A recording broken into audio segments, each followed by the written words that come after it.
म्हणून मी त्या मनस्थितीत नाही आहे की मी तुमच्याशी माझ्याबद्दल काही जास्त बोलू. समजू शकते मी. मी माझ्याबद्दल जास्त काही बोलणार नाही. नंतर वेळ भेटला तर खूप खूप बोलेल मी. इतके वर्ष मी जगली ना, आणखी जगता नाही अजून कशाला जगत. माझे मिस्टरच नाही राहिले, यायची यांचा गोठा पाहिला का तुम्ही. ओम जसा जप वगैरे आणि मॉर्निंग वॉक म्हणजे आपल्या आश्रमातच इथे चक्कर लावतात. या इथून समजा त्यांची सुरुवात होतं. मी पण केलं, पण मला आता शेवटी नकोसं वाटलं ते त्रास सहन करणं.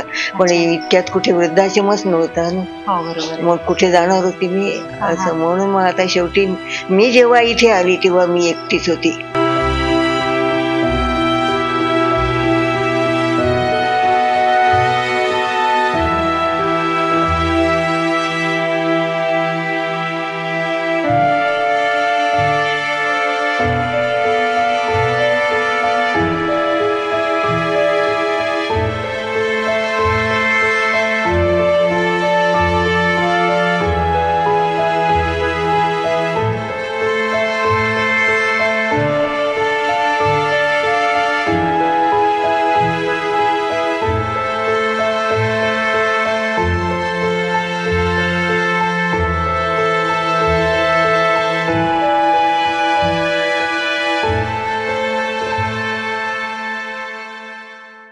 नमस्कार मंडळी, मी सुषमा कोठीकर आणि तुम्ही बघत आहात मंडल न्यूज. आज मी आली आहे ज्ञान शांती उपवन होम फॉर सिनियर सिटीजन या ठिकाणी. इथे आल्यानंतर मला खूप मोठा आश्चर्याचा धक्का बसला की अमरावती शहरापासून अवघ्या 4-5 किलोमीटरच्या अंतरावर एवढं सुंदर घर सिनियर सिटीजनसाठी बांधलं गेलेलं आहे. सुरुवातीला मला असं वाटलं की हे राजुऱ्यापासून अगदी 100 मीटरच्या अंतरावर हे उपवन आहे, म्हणजेच हे घर आहे. तर हे घर म्हणजे अशा पद्धतीने बांधलेलं आहे की जिथे आनंदाने सिनियर सिटीजन्स राहू शकतात. वृद्धाश्रम ही संकल्पना न मांडता त्यांनी याला होम फॉर सिनियर सिटीजन असं नाव दिलेलं आहे. तर चला बघूया, जाणून घेऊया काय आहे हे होम फॉर सिनियर सिटीजन. तर मित्रांनो, मी आलेली आहे ज्ञान शांती उपवन होम फॉर सिनियर सिटीजन मध्ये. इथे माझ्यासोबत आहेत अरुणाताई, ज्या इथल्या सुपरवायझर आहेत. तर जाणून घेऊया त्यांच्याकडून की ह्या होम फॉर सिनियर सिटीजनचा कशा प्रकारे कारभार चालतो. ताई नमस्कार, मंडल न्यूज मध्ये तुमचं खूप खूप स्वागत. आधी तुमचा परिचय आम्हाला करून द्या. मी अरुणा पोलाड, मी मासोदला राहते आणि इथे मी म्हणजे 24 घंटे या लोकांच्या सेवेमध्ये राहते. तुमची ड्युटी ते 24 अवर्सची आहे. मग तुम्हाला पण इथे राहण्याची वगैरे सगळी व्यवस्था माझी असेल? सगळी व्यवस्था आहे राहण्याची. तुम्ही इथे किती दिवसांपासून काम करताय? जेव्हापासून ओपनिंग झालं तेव्हापासून मी कंटिन्यू इथे राहत आहे. किती दिवसांपासून झालंय तरी हे open? 3 महिने. 3च महिने झाले. बरं, याचं उद्घाटन वगैरे कोणाच्या हस्ते झालं 31 होतं? जानेवारी आणि मॅडमचे जे खास रिलेटिव्ह आहे म्हणजे जावई, त्यांच्या हस्ते. कोण म्हणजे ही संकल्पना कुणाची आहे मुळात या अशा पद्धतीच्या होम फॉर सिनियर सिटीजन्सची? ही प्राध्यापक ज्ञानचंद कोठारे. त्यांचं काय आहे, त्यांचं फॅमिली बॅकग्राऊंड कसं आहे? त्यांचे मुलगा इथे आपलं बेंगलोरला आहे, मुलगी नागपूरला आहे, मुलगी डॉक्टर आहे, मुलंही तिथे बेंगलोरला सर्व्हिसवर आहे. आणि मॅडम पण काही दिवसापासून तिथे बेंगलोरलाच राहतात, काही दिवस इथे आणि काही दिवस तिकडे असं राहतात. बरं, या कुटुंबाने अमरावतीमध्ये अशा पद्धतीचं हे सिनियर सिटीजनसाठी घर बांधण्याचं का बरं ठरवलं? काही कल्पना आहे का तुम्हाला? हो, कल्पना आहे. सरांचं स्वप्न होतं. कारण सरांना इथे आल्यानंतर, कटंगी गावावरून इथे आल्यानंतर अमरावतीला एक असा म्हातारा वृद्ध मिळाला आणि त्या म्हाताऱ्या वृद्धाला सरांनी घरी ठेवलं. म्हणजे छोटंसं घर असून, 2 रूमचं घर असून इथे ठेवलं आणि त्यांच्यापासून बरंच काही असं सरांनी ऐकल्यानंतर सरांच्या एकदम डोक्यात आलं की आपण काहीतरी ह्या अशा लोकांसाठी काहीतरी करावं. तेव्हापासूनच ते सरांचं स्वप्न होतं आणि ते आता मॅडमनी पूर्ण केलं. म्हणजे आता सरांकडनं होत नाही जरा, तरी सरांना आणि मॅडमनी हे पूर्ण केलं स्वप्न. ते म्हणजे ते सुद्धा वयस्करच आहेत दोघे जण, म्हणजे 72-74 असं. म्हणजे बघा मित्रांनो की सिनियर सिटीजनसाठी बांधलेलं हे सुंदर असं घर आहे. जेव्हा मी इथे आली तेव्हा मला असं वाटलं की मी काहीतरी चुकीच्या जागेवर तर नाही जात आहे. पण मी बाहेर नेम प्लेट बघितली आणि तिथे लिहिलेलं होतं ज्ञान शांती उपवन होम फॉर सिनियर सिटीजन. तर हे बघितल्यानंतर मलाही खूप मोठा आश्चर्याचा धक्का बसला की अमरावती शहरापासून एवढ्या कमी अंतरावर एवढं सुंदर उपवन सिनियर सिटीजनसाठी आहे. जाणून घेऊया अजून इथल्या काय काय गोष्टी आहेत. तर ही जे याची संकल्पना होती ही कोठारी कुटुंबाच्या संकल्पनेतून हा जो वृद्धाश्रम, याला वृद्धाश्रम नाही म्हणणार आहे, हे जे सुंदर असं घर आहे हे सिनियर सिटीजन साठी बांधलेलं आहे, तर याची सुरुवात नेमकी कधी झाली आणि कशा प्रकारे झाली? याची सुरुवात आता तर सरांनी म्हणजे मॅडमनीच केली. म्हणजे 2 ते 2.5 वर्ष झाले याला बांधकामाला. अच्छा, बांधकामाला एवढा मोठा काळ लागला? खूप काळ लागला. कारण का कसं आहे, म्हणजे प्रत्येकाचं वेगवेगळं प्लॅनिंग. मतलब मॅडमचं वेगळं, कधी सरांचं वेगळं, तर कधी आलोक सरांचा वेगळं. आलोक सर म्हणजे सरांचा मुलगा. अच्छा, मॅडमचा मुलगा मोठा. त्यांचं सर्वात मोठं श्रेय आहे याच्यामध्ये, की असं नाही असं करायचं. म्हणजे जे जे त्यांना आवडत नव्हतं ते परत ते कामाला परत हात लावायचे. असं करून सगळ्यांना मिळून म्हणजे हे एवढं मोठं आपलं घर बनलेलं आहे. घर बनवलेलं आहे. याला सुद्धा स्वतःचं घर मानतात? हो. आणि कालांतरानं कधी मॅडम पण येऊन राहतात इथे. ही जी रूम आहे ही मॅडमची. म्हणजे जे आमच्याकडे मॅडमचे पाहुणे येतात ते या रूम मध्ये राहतात. आणि आपल्या इथले जे हे आहे सकाळपासूनचं रुटीन, हे सकाळी 7 वाजता चहा, 9 वाजता नाश्ता, 12 वाजता जेवण, परत 4 वाजता चहा आणि संध्याकाळी 7ला जेवण. चहासाठी इथे, नाश्त्यासाठी पण इथे, जेवणासाठी पण इथे. बरं, इथे आता सध्या किती लोक आहेत? 7 लोक आहेत. आणि 7ही लोक कुठले आहेत मग? अमरावतीची. मग इथे वयोमर्यादा काय ठेवलेली आहे आपण इथे सिनियर? 70च्या वरचे आता ऍडमिशन झाली आजच, परंतु त्यांना 2-3 दिवस वेळ लागेल. म्हणजे असं 8 लोक आहे. एकूण 8 लोक आहेत. तर एजचा काय ठेवलेले आहे लिमिट? 70च्या वरचे की 60च्या वरचे? नाही, म्हणजे 65च्या वर. पण जर आजारी आहे त्यांच्याकडून होत नाही, आणि जर मिस्टर अँड मिसेस असेल 60च्या वर, तब्येत ठीक नाही राहत, म्हणून आम्ही घरी न राहता इथेच असा म्हणजे आराम, शांत वातावरण आहे, छान आहे असं. म्हणजे करमते, 4 लोकात राहणं आवडतं. इथं कॅरम बोर्ड आहे, हॉलमध्ये मोठा टीव्ही आहे, म्हणजे सगळ्या गोष्टी अवेलेबल आहे. इव्हन म्हणजे मी एक नर्स आहे. आणि इथे आठवड्यातून एकदा डॉक्टर लोक येतात. डॉक्टर अनुराधा तोटे मॅडम पण येऊन गेलेले आहे. कारण जोही काही डोळ्यांचा प्रॉब्लेम असला तर त्या मॅडम म्हणाल्या की माझ्याकडे घेऊन यायचं. गोडे कॉलेज, मॅडमची जी मुलगी आहे ते डॉक्टर असल्या कारणानं गोडे कॉलेजचे डॉक्टर इथे येऊ शकतात. हार्ट हॉस्पिटलचे, ज्यांना कोणाला हार्ट स्पेशालिस्ट असेल कोणी, हार्ट हॉस्पिटलचे डॉक्टर लोक इथे येऊ शकतात. म्हणजे असे प्रत्येक डॉक्टरांची इथे एंट्री राहील.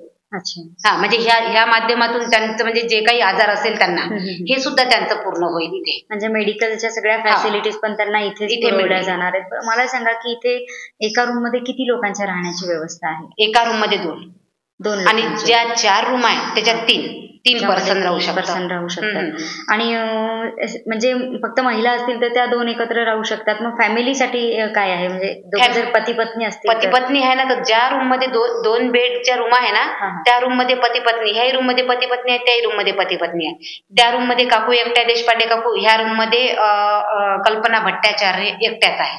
म्हणजे असं त्यांना म्हणजे सोबत यायचे आहे. सिंगलवाल्या लेडीज सोबत यायचं आहे. अच्छा, बरं, मग इथे यांचा जो खर्च आहे तो कशा प्रकारे चालतो? तो म्हणजे फक्त आपण यांच्याकडून मंथली 5,000 रुपये महिना घेत आहे मंथली. आणि डिपॉझिट आपण 20,000 असे घेत आहे. 15,000 रुपये डिपॉझिट आणि महिन्याचा ऍडव्हान्स म्हणून 5,000 रुपये असे आपण सुरुवातीला 20,000 रुपये घेतोय. कारण का कसं आहे, काही लोकांचं असं राहतं 2-3 दिवस राहतं. काही लोक असे असतात की घर सोडून दुसऱ्या ठिकाणी करमत नाही. त्याच्यामुळं म्हणजे काही दिवसपर्यंत राहतील आणि चालले जातील. मिनिमम 3 महिने तरी राहिले पाहिजे. त्याच्यासाठी आपण 15,000 रुपये त्यांचा ऍडव्हान्स घेत आहे. बरं, मग इथे त्यांना ऍडमिशन देताना काही नियमावली आहे का आपली? यस, नियमावली आहे. प्रवेश अर्ज फॉर्म भरायचा असतो, त्यांचं आधार कार्ड, त्यांचे दवाखान्याचं त्यांना ट्रीटमेंट सुरू असेल तर तिथले ते सगळे म्हणजे त्यांचे फाईल्स वगैरे आम्ही बघून, म्हणजे यांना नेमका आजार कोणता आहे ह्या सगळ्या गोष्टी क्लिअर करून आम्ही मग ऍडमिशन घेतो. आता इथे ही सुरुवात झाली 3 महिन्यापासून, तर 3 महिन्यामध्ये किती लोकांनी ये जा केली आतापर्यंत इथे? बऱ्याचशा लोकांनी, बऱ्याचशा मतलब अच्छा. तरी खूप लोक येऊन गेले, पाहून गेले. इथं छोटे मोठे कार्यक्रम झाले. मॅडमचा म्हणजे समर्पिता ग्रुप हे लोक आले होते. मिश्रा सर आहे, आमचे इथले सर आहे ते. इथला म्हणजे असा बाकीचा व्यवहार कारभार वगैरे सगळे पाहतात. ट्रस्टी लोक आहे, म्हणजे प्रेमचंद जैन सर आहे, मुच्छाजी सर आहे. हे सगळे लोक येतात अधूनमधून. ते सगळं इथलं बघून जातात. आणि त्यांचे जे मित्र आहे, डॉक्टर आहे, ऍडव्होकेट लोक आहेत, सिनियर सिटीजन रिटायरमेंट वाले, ते मॉर्निंग वॉकला येतात. इथून नाश्ता करून जातात आणि जेही काही त्यांना द्यायचं असलं ते पेड करून जातात. आणि समर्पिता ग्रुप होता, महिला जागतिक दिनाचा कार्यक्रम, मॅडमचा सत्कार केला त्यांनी शॉल श्रीफळ देऊन. आणि त्यांनी जेवणाचा प्रोग्राम ठरवायला लावला इथं आणि 150 रुपये थालीप्रमाणे आम्हाला पैसे दिले. अच्छा. म्हणजे तशी मदत न करता कोणातरी माध्यमातून मदत, असे छोटे मोठे कार्यक्रम इथे सुरूच असतात. मला सांगा की इथे हे जे आता 7 लोक राहतात सध्या, तर आधी किती लोकांनी इथे इन्क्वायरी वगैरे करून गेले? इन्क्वायरी करून खूप लोक गेलेले आहे, पण जे 7 लोक ऍडमिशन झाली ते 7 लोक पहिलेपासूनच आहे. म्हणजे हे लोक 3 महिन्यापासून इथे आहेतच आहे राहायला. बरं, हे सगळे लोक कुठल्या प्रॉब्लेममुळे इथे आले? कोणाच्या घरी मुलगा सून सर्व्हिसवर आहे पण त्यांच्याकडे लक्ष द्यायला कोणी नाही आहे. कोणी एकटं महिला आहे तर ती सगळं म्हणजे मेन पॉवर नसल्यामुळं ते काही करू शकत नाही, कुठे जाऊ शकत नाही. त्यांना म्हणजे मधून मधून आजारी राहतात त्याच्यामुळं अशा काही लोकांचा प्रॉब्लेम आहे. आणि 4 नंबर मध्ये की त्यांना पॅरालिसिस आहे काकांना, घरी करायला कोणी नाही आहे. मुलं म्हणजे सुना वगैरे आपापल्या कामात बिझी आहे म्हणून ते इथे आलेले आहे. बरं, मग यांचा जो दैनंदिन खर्च आहे तो जे 5,000 आपण त्यांच्याकडून घेतो आहे दर महिन्याला, त्याच्यामध्ये यांना काय काय फॅसिलिटी दिल्या जातात इथे? यांना आता डॉक्टर तर सांगितलं, बाकीचं मेडिसिन तर मीच देते. सकाळी जेवणाचं आहे, चहा आहे, नाश्ता आहे, बस. आणि सरबत, यांचे कपडे वगैरे सगळे, वॉशिंग मशीन आहे, कपडे वगैरे सगळे इथे धुतल्या जाते. सगळ्या त्याच्यासाठी बाया आहे, स्टॉप आहे. आणि यांची रूमची स्वच्छता वगैरे दर किती दिवसांनी केली जाते? रोजच, इव्हन रोज सगळी स्वच्छता वगैरे रोजच आहे. बरं, याच्यातले जे दुर्धर आजारवाले आहेत तर मग यांच्यासाठी ते स्पेशल केअरटेकर पण लावलेला आहे? नाही, सगळ्यांना तुम्हीच बघता? मीच बघते. इंजेक्शन वगैरे सगळं ड्रेसिंग, कोणाचं ड्रेसिंग आहे, ड्रेसिंग, इंजेक्शन, गोळ्या, त्यांचं बीपी घेणं, शुगर चेक करणं, पल्स, सगळं मी बघते. म्हणजे तुम्ही इथे सुपरवायझर पण आहे आणि त्यांचा नर्स सुद्धा आहे तुम्ही? हो. छान. बरं, तुम्ही स्वतः इथे कामाला कशा पद्धतीने आला? मी आले म्हणजे जेव्हापासून बांधकाम सुरू झालं हे फक्त मी बघायला आले होते की नेमकं इथं काय आहे. हॉस्पिटल बनत आहे की हॉस्टेल्स आहे की कोणतं 5 स्टार हॉटेल बनत आहे, मी हे फक्त बघायला आले होते. अच्छा. आणि बघायला आल्यानंतर काय झालं की माझं ऑपरेशन झाल्यामुळं गर्भपिशवीचं, मी तेव्हा तसं म्हणजे खूप काही असं फिरू वगैरे शकले नाही. तर जेव्हा मॅडम आल्या होत्या त्यांनी सांगितलं मला, इथल्या लोकांनी बांधकाम सुरू होतं तर मॅडम ह्या तारखेला येणार आहे, तुम्ही रिझ्यूम वगैरे आणून द्या आणि नंतर तुम्ही भेटायला येऊन जा. मग मी आले तर मॅडमनं माझा जो इंटरव्ह्यू घेतला तो इंटरव्ह्यू घेतल्यानंतर मला म्हणजे जॉईनच झाले. मी म्हणजे 20 तारखेपासून मला इंटरव्ह्यू करून तुम्ही इथे जॉईन झाले. हो. मला सांगा की इथे एकंदरीत किती लोकांच्या राहण्याची व्यवस्था आहे? 35 फक्त खालचा ओपन पेस जो आहे हा खालचा एरिया हा 35 लोकांचा. 35 लोक इथे राहू शकतात. बरं, ही जी म्हणजे हे जे बांधणी आहे या घराची, ही एक आगळी वेगळी बांधणी आहे. म्हणजे मध्ये हा ओपन स्पेस आहे, तिथे झाडं वगैरे लावलेले आहे. तर ही आयडिया कोणाची होती नेमकी अशा पद्धतीची? आलोक सरांची आहे आणि इंजिनियरच्या प्लॅनिंगनं सगळं हे केलेलं आहे. म्हणजे प्लॅन आखून जसं आपण प्लॅन आखतो, मग आपल्याला हे आवडते की नाही, हे चांगलं बनेल की नाही, हे कसं दिसेल, याच्यावर सगळ्यांनी म्हणजे अभ्यास करून हे बनवलेलं आहे. आणि बांधूनही जर का आवडलं नाही तर परत फोडतोड, हे अशा पद्धतीनं हे इतकं मोठे म्हणजे समजा घर उभं झालेलं आहे. मला सांगा की हे जे कोठारी कुटुंब आहे यांनी हे घर बांधण्यापूर्वी कुठे काही त्यांनी वृद्धाश्रमाच्या जागांना भेटी दिल्या होत्या का? पाहिलं तर बऱ्याच ठिकाणी, पण त्यांचं जे स्वप्न होतं की शांत वातावरण जिथे असेल तिथे, म्हणजे नो रोड टच वगैरे, कारण का गाड्याचा आवाज, गावाच्या एकदम शेजारी असलं तर गावातला आवाज, ह्या अशा गोष्टी नको म्हणून म्हणजे त्यांनी हे त्यांचं हे आहे शेत आहे आणि त्यांच्या शेतात म्हणजे गावाच्या बाहेर असं शांत वातावरण, जिथे आपण नाव ठेवून राहिलो तसंच वातावरण पण असलं पाहिजे अशा पद्धतीने. म्हणून त्यांनी ही जागा लोकांच्या मनाला आणि डोक्याला शांतता असायला पाहिजे. आणि कोणी जरी बघायला आलं तर त्यांनाही असं एकदम शांत वाटलं पाहिजे इथे आल्यानंतर, इच्छा झाली पाहिजे बसण्याची. आणि हे जे आता इथे लोक आहेत तर मग यांच्या सकाळची सुरुवात तुम्ही कशा पद्धतीने करता? म्हणजे काही त्यांच्यासाठी प्रार्थना वगैरे आहे का, काही गीत आहेत का? सध्या तर त्या स्वतःच हे करतात हॉलमध्ये येऊन, म्हणजे एक्सरसाइज वगैरे, ओमचा असा जप वगैरे, आणि मॉर्निंग वॉक म्हणजे आपल्या आश्रमातच इथे चक्कर लावतात. या इथून समजा त्यांची सुरुवात होतं. नंतर त्याची सुरुवात आहे. मग इथे स्पेशल यांचं कोणी व्यायाम वगैरे घ्यायला येतं का, म्हणजे ज्यांना गरज आहे? नाही, सध्या तरी नाही कोणी, कारण का 10 लोक झाल्यानंतर हे प्रोसिजर सुरू होणार आपल्या इथे. 10 लोकांची आपल्याला संख्या आहे. पण समजा इथे बाहेरच्या लोकांना कुणाला जर येऊन आपली सेवा द्यायची असेल तर त्यासाठी तरतूद आहे का अशा पद्धतीची? आहे. कोणकोणत्या सेवा आपण इथे देऊ शकतो? म्हणजे जसं डॉक्टर येईल, व्यायामशाळेवाले येईल, मसाजवाले येईल, जर ज्यांना गरज आहे तर अशा पद्धतीनं ते डॉक्टर येईल. डॉक्टर त्यांना काय आहे काय नाही त्यांच्या पद्धतीनं त्यांची सेवा करून जाईल. अशा ह्या सगळ्या फॅसिलिटीज इथे अवेलेबल आहे. बरं, आता तुम्ही एक स्त्री आहात, आता इथे अनेक महिला सुद्धा आहेत, महिला आहेत, तर मग हे त्यांची फॅमिलीचे प्रॉब्लेम तुमच्यासोबत शेअर करतात का? करतात. म्हणजे जसं आता देशपांडे उदाहरण मी देशपांडे काकू देतो, कारण का त्यांची पहिली ऍडमिशन आहे. म्हणजे त्यांना मुलबाळ वगैरे कोणीच नाही आहे. काका होते ते पहिले मातोश्रीमध्ये राहत होते. काका होते ते म्हणजे मरण पावले 1 वर्ष झाला. मग आता पुतण्या आहे, पुतण सून आहे, जाऊ आहे, सगळेच आहे, अदर सगळं कुटुंब आहे. परंतु आता ते प्रत्येक जण आपापल्या कुटुंबात हे असतात ना, इन्व्हॉल्व असतात, त्यांचं कामं असते, त्यांचे मुलबाळ नातू पंतू ह्या सगळ्या गोष्टी म्हणजे ते त्यांच्या याच्यात गुंतलेले असतात. तर हे लोक बरेच दिवसापासून यांना कोणी नसल्यामुळे ते मातोश्रीमध्ये आहे. आणि ही जेव्हा ओपनिंग झालं, ही जेव्हा ऍड दिली तेव्हा यांना माहित पडलं, म्हणजे भूषण देशपांडेला जेव्हा माहित पडलं तेव्हा त्यांनी ते हे बघायला आले, ते 2 जण पहिले, आणि ते मातोश्री आश्रम मधून इथे घेऊन आले. अच्छा, मातोश्री जो तिकडे भानखेड्याकडे भानखेड्याकडे, म्हणजे आधी त्या वृद्धाश्रमामध्ये तिथेच होते बरेच दिवसापासून. आणि प्रॉब्लेम म्हणजे असा की सगळ्या गोष्टी घरी असतात, पण आपण जर आपलं दुखणं सांगितलं किंवा काही सांगितलं, त्यांनी त्यांचं कधी करावं? त्यांच्या मुलांवर लक्ष, त्यांना ऑफिसमध्ये जावं लागते, त्यांना मुलांना शाळेत सोडावं लागते.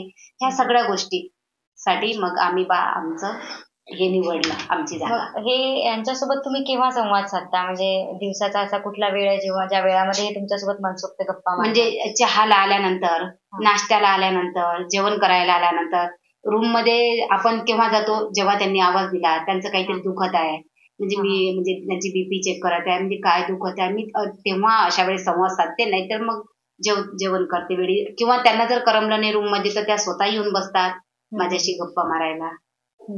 बरं, जेव्हा हे लोक तुम्हाला रूम मध्ये बोलवतात तेव्हा तुम्ही समजा दुसरीकडे असतात, त्यावेळेला बोलवण्यासाठी काही बेल वगैरे वाजवल्या जाते? नाही, मी एक आवाज देते तर सगळ्यांना आवाज जातो. नाही, तुम्हाला बोलवण्यासाठी हे काय करतात? नाही, मग आवाज देतो कोणाला तरी, एक आवाज देतो, नाही तर दार वाजवतो. तेव्हा मी इकडेच असते, मी इथेच असते समोर, मला आवाज येतो. इथं इतकं शांत वातावरण आहे की थोडा जरी आवाज दिला हळूच तरी मला आवाज येतो. बरं, या लोकांची असे सगळी समोर आपण ती पण फॅसिलिटीज करणार आहोत बेलची. ज्याला कोणाला गरज असली, या पॅसेज मध्ये एक बेल जरी लावली तरी आवाज येऊ शकतो. आणि एक बेल तिकडे लावणार आहे, जेव्हा आम्हाला काम पडेल की तुम्ही जेवण करायला या, सकाळची चहाची, नंतर नाश्त्याची, नंतर जेवणाची, अशा पद्धतीने. ही बेल तर झाली इथल्या लोकांसाठी, पण जेव्हा त्यांना कुणाची गरज भासेल, आता ते वयोवृद्ध आहेत, म्हातारे आहेत, त्यांना जागेवरून उठणं होत नाही, एखाद्या वेळेला आवाज निघत नाही, तब्येत खराब होते, मग अशा वेळेला त्यांना जर तुम्हाला बोलवायचं असलं तर अशा वेळेला त्यांच्या बेडच्या जवळ काही बेडची सुविधा आहे? समजा हो, बेडची सुविधा आहे. आता जर आपण समजा ह्या एका रूम मध्ये दोघी आहे, तर एक व्यक्ती जरी बिमार असला, दुसऱ्या व्यक्तीचा चांगला राहतो. जोपर्यंत आपण आपली सोय झालेली नाही आहे, अजून बेल चालू व्हायची आहे, तर तोपर्यंत तर आपण दुसऱ्या व्यक्तीचा आपल्याला आवाज देतो. म्हणजे भविष्यामध्ये त्या पद्धतीची सुविधा त्यांच्या रूम मध्ये राहणार आहे. ते बेल वाजवले की तुम्ही येऊ शकतो. बरं, तुम्हाला वैयक्तिक काय वाटतं की जेव्हा ह्या लोकांसोबत तुम्ही बोलता, बसता, उठता, तेव्हा तुम्हाला काय फिलिंग येतं या लोकांसोबत राहताना? फिलिंग तर खूप साऱ्या येतो, कधी चांगला येतो, कधी वाईट येतो.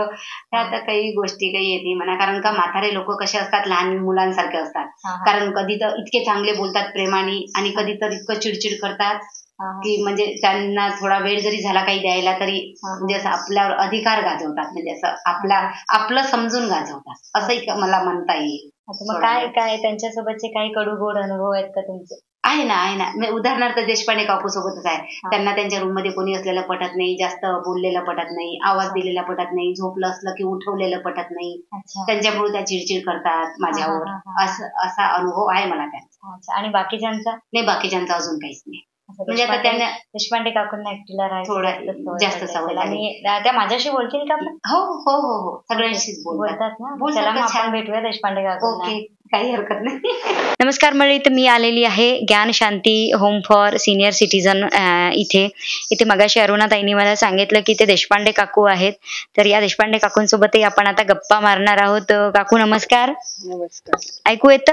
येते ना, तसं ऐकलं तुम्ही बोललेलं, पण मला काही मोबाईल वर वगैरे नाही ऐकायला. अच्छा, मोबाईल वरचं नाही ऐकायला. किती दिवसांपासून आहे तुम्ही इथे? आता 2 महिने होऊन झाले ना. 2 महिने झाले. 2 महिने झाले. काय कसं वाटतं वातावरण? नाही, वातावरण तर चांगलं आहे ना. वातावरणासाठीच आली राहायला इथे. आपली तब्येत चांगली राहील, आपल्या खाण्यापिण्यात बदल होते. मातोश्री वृद्धाश्रम सोडून मी इथे आलेली आहे. अच्छा, मातोश्री मध्ये होते आधी? हो, इथून राजीनामा दिलं, सामान सुमान घेतलं आणि इथे येऊन हजर झाले. आता वय काय आहे तुमचं? माझं तर 80च्या जवळपास आहे. आणि काका माझ्यापेक्षा 6 वर्षांनी मोठे होते. अच्छा. त्यांनी डिफेन्स मध्ये होते ते.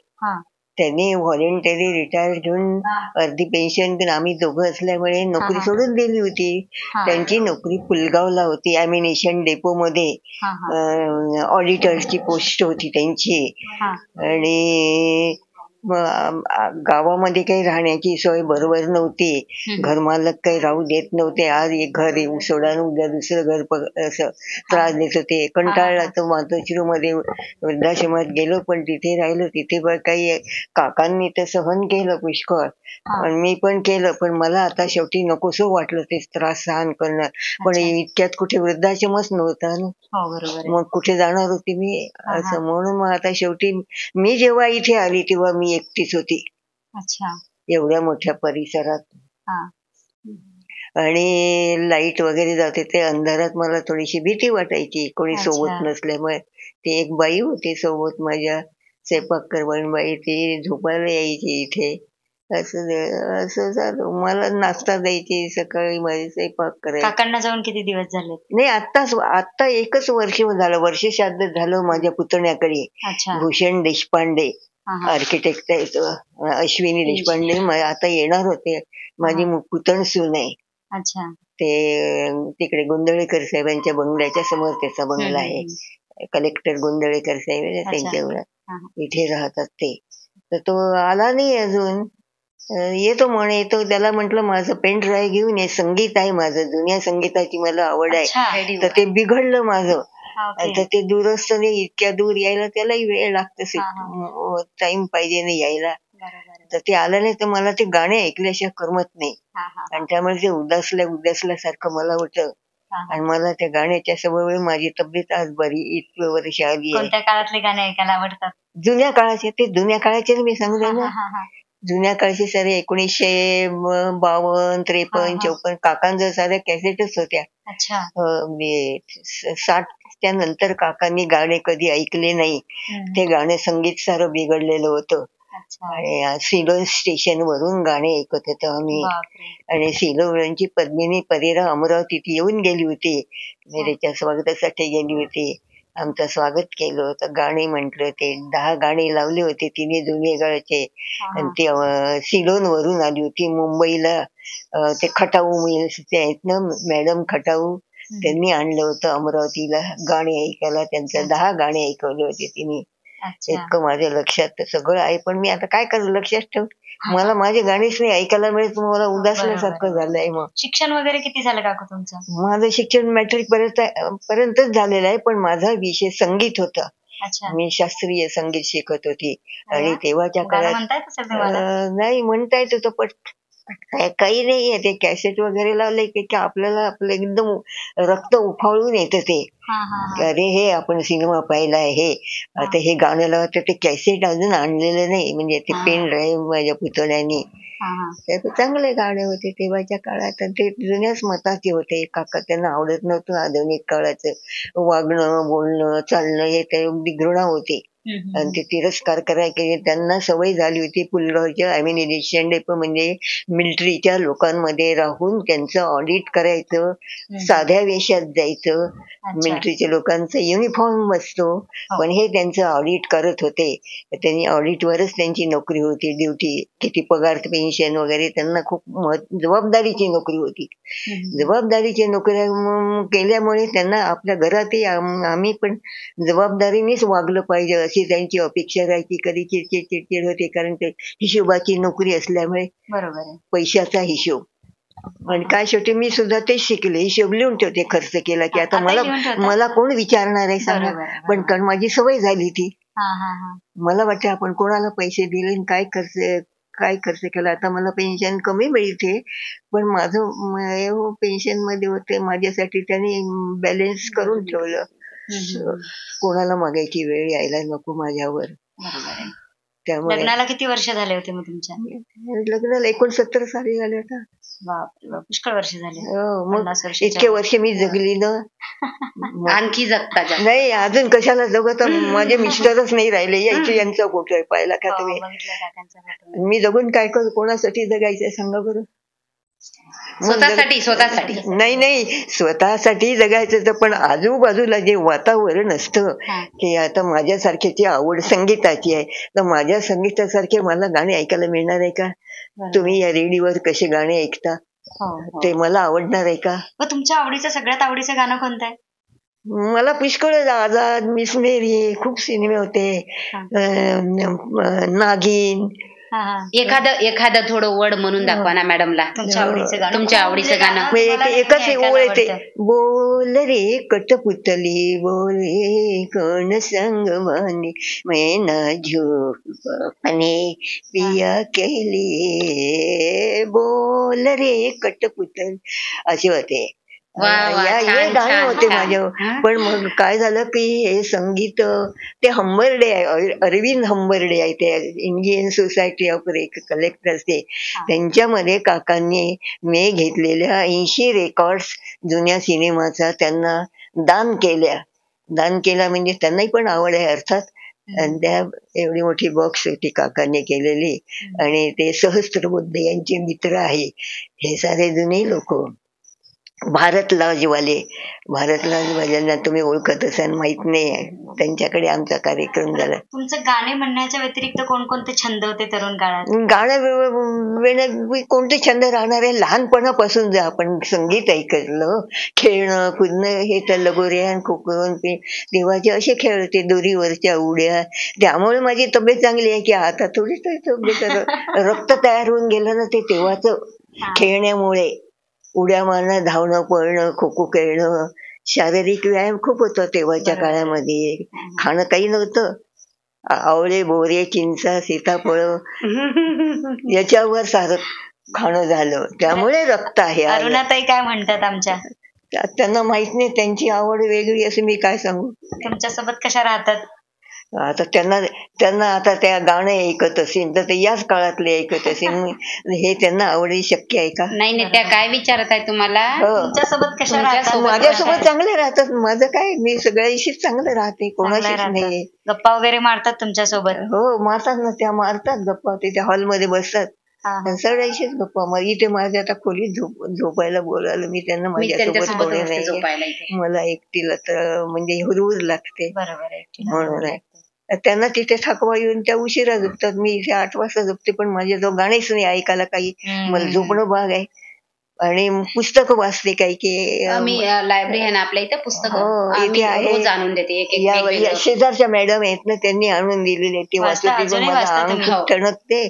2-3 दिवस झाले तर मी बंद केलंय. चक्कर आल्यासारखं वाचणं बंद केलं. मी सकाळी पहाटे 5ला उठते. मला पहाटे उठायची सवय आहे. आंघोळ स्नान माझे 6:30ला होत असते. अजून करते. विचारा यांना. पाणी असं नसो, ते मी कोंबड पाणी असलं घेऊन मी आंघोळ करते, पण माझा टाइम नाही बदलत. आता शेवटी काय बदलायचं आहे, वरतीच जायची वेळ येते. आता असं आहे ते. पण जोपर्यंत आहे निसर्ग आपल्याला देतो त्या संध्याकाळी तुळस लावली आहे मी, इथे अगरबत्ती लावते, घरात नाही लावत होते म्हणून सकाळी लावते, संध्याकाळी लावते, तुळशीची पूजा करते आणि व्यंकटेशाचं स्तोत्र वाचते. मग आता माझ्यासारखं काय दुसरं सांगा बरं ते. आणि मी काही अशी खूप बोलणारी नाही आहे, पण मानसिक मला हे समजते की कोणाशी कसं बोलायचं, कोणत्या वेळेला वेळ कसं बोललं पाहिजे हे आम्हाला त्यांच्यापासून शिकायला मिळालं आहे. त्यांच्या मिलिटरीमध्ये होते, युनिटमध्ये लोकांशी मोजकं बोलत होते, बडबड नव्हते करत, टेबलावरच काम सारे दिवसभर काम करत होते, खायलाही फुरसत नव्हती, इतके त्यांची नोकरी झाली. म्हणून मग मी ते माझं मन दुःखी झालं जास्त. तेव्हा आपल्या घरातला माणूस जर दुःखी होतो एवढं नोकरी करून पैसा कमवतो दुसऱ्यासाठी, ते ऑडिट म्हणजे काय आपलं त्या डेपोच्या लोकांचं पगार पेन्शन ते काय स्वतःच होतं काय, स्वतः सरकार देईल तेवढंच घेत होते की नाही ते. आणि त्यामुळे त्यांच्या हाताखाली मी जाऊन बँकेमध्ये व्यवहार शिकले, नाही तर मला काही नव्हतं येत. पैसे काढायला पैसे टाकायला लावायचे, दर महिन्याला जायचे, बँकेत जायचे. त्यांनी शिकवलं, एकदा दाखवून दिलं पैसे कसे भरायचे. पैसे भरणं सोपं होतं, पण ते बाकीचं दुसरं नव्हतं मला काही येत. आता पेन्शनचे कागदपत्र आले, भूषणने, माझ्या पुत्राने भूषण, आता माझं कोण करणार पेन्शनचं. ते पुलगावला पाठवले, तेव्हा पाऊस होता, त्या पावसात त्यांनी आपले माणसं घरातले ऑफिसमधले लोक पुलगावला पाठवले डेपोमध्ये. तिथे म्हणे काकांची देशपांडे काकांची पेन्शन आहे, त्यांनी ताबडतोब ते अर्ज करून दिला, भरून दिला, फॉर्म भरून दिला. इथे आले, इथून पुण्याला पाठवले बँकेत. पुण्याहून मग ते अशी साधी पेन्शन नव्हती, ती पेन्शन पुण्याच्या ऑफिसमधून अलाहाबादच्या पेन्शनमध्ये जेव्हा जाईल तेव्हा माझी पेन्शन प्राप्त झाली. तरी मला कमीत कमी 3 महिने लागले, नाहीतर 1-2 महिन्यात होते. आणि माझ्या जो पैसा ठेवल्यामुळे काकांनी मला कोणाची मागायची वेळ नाही आणली. इतकं त्यांचं एवढं जीवनचरित्रच झालंय, काय सांगायचं आपण. बघा, माझ्यासोबत आहेत भट्टाचार्य दिदी. आपण आता त्यांच्यासोबत गप्पा करणार आहोत की त्या इथे कशा आल्या आणि काय आहे त्यांचं पण काही लाईफ स्टोरी असेल ते आपल्यासोबत शेअर करतील. तर नमस्कार दीदी, तुमचं मंडल न्यूज मध्ये स्वागत आहे. नाही, पण मंडल न्यूज मध्ये स्वागत आहे ते, पण या परिसराचा आधी सांगा तुम्ही सगळं. हो, नक्की सांगितलं आहे आपण. मी खूप मोठी स्टोरी आहे, मी लहानपणापासून काय काय ते नंतर सांगणार आहे, पण हे परिसराचा तुम्हाला कसं वाटलं? खूपच छान वाटलं. आणि आल्याबरोबरच मी स्तुती केली या सगळ्या परिसराची की खरंच अशा ठिकाणी हे एवढं सुंदर असं भव्य दिव्य घर बांधलेलं आहे फॉर सिनियर सिटीजन्स लोकांसाठी. हे बघून मला आश्चर्याचा धक्का बसला खूप मोठा आधी, कारण मी इकडे अनेकदा आलेली आहे, पण इथे आल्यानंतर मला खूप वर्षानंतर मी इथे आली आणि जेव्हा एवढं मोठं मी बघितलं तर मला स्वतःला आश्चर्य वाटलं की अरे एवढं सुंदर जागा अमरावती शहरापासून इतकी जवळ आहे. तर म्हणून म्हटलं की चला आता आपण इथे जाऊया आणि जाणून घेऊया की नेमकी जागा आहे काय. तर मग आता तुमच्याबद्दल जाणून घेऊ आपण. माझ्याबद्दल खूप सांगत नाही मी होली क्रॉस ची सिनियर टीचर आहे.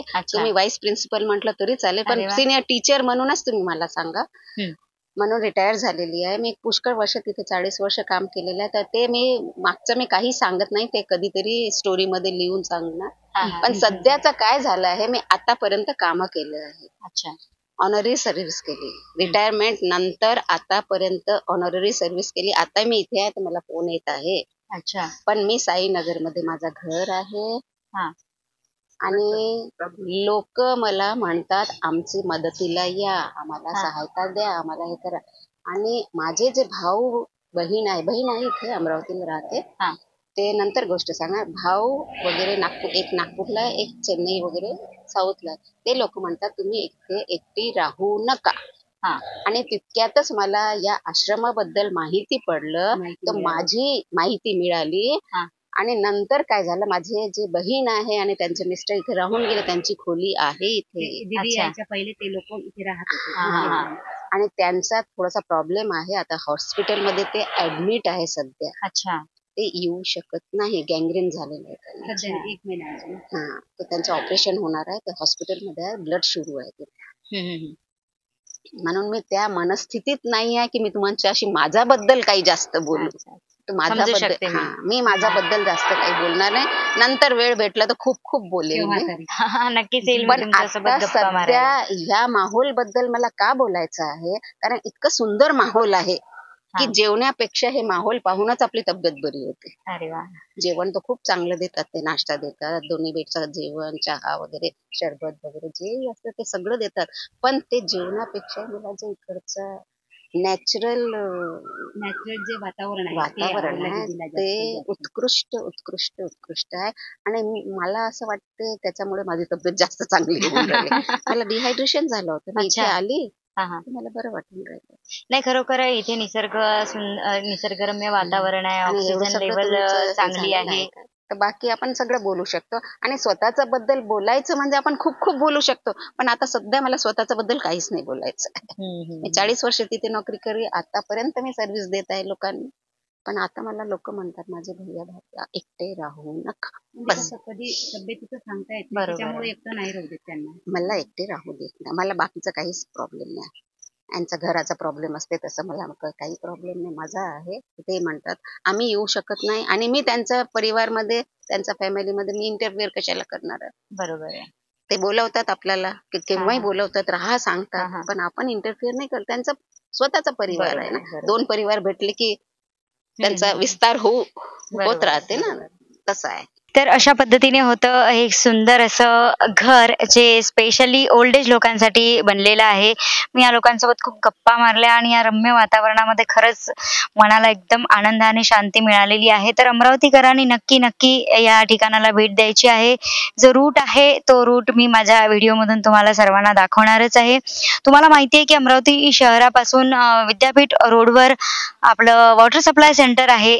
तिथे राजुरा नावाचं गाव आहे. अगदी ते गाव क्रॉस केल्यानंतरच डाव्या हाताला हे वृद्धाश्रम आहे, म्हणजेच हे होम फॉर सिटीजन आहे. याला आपण वृद्धाश्रम नाही म्हणणार, होम फॉर सिटीजन हा शब्द जरा गोड वाटतो कानाला ऐकायला. तर नक्की अमरावतीकरांनी या ठिकाणी भेट द्यायची आहे आणि या सुंदर जागेचा आनंद घ्यायचा आहे आणि इथल्या लोकांसोबत काही आनंदाचे क्षण सुद्धा घालवायचे आहेत. तर आमच्या YouTube चॅनलला सबस्क्राईब करा आणि फेसबुक पेजला व Instagram ID ला फॉलो करा. धन्यवाद.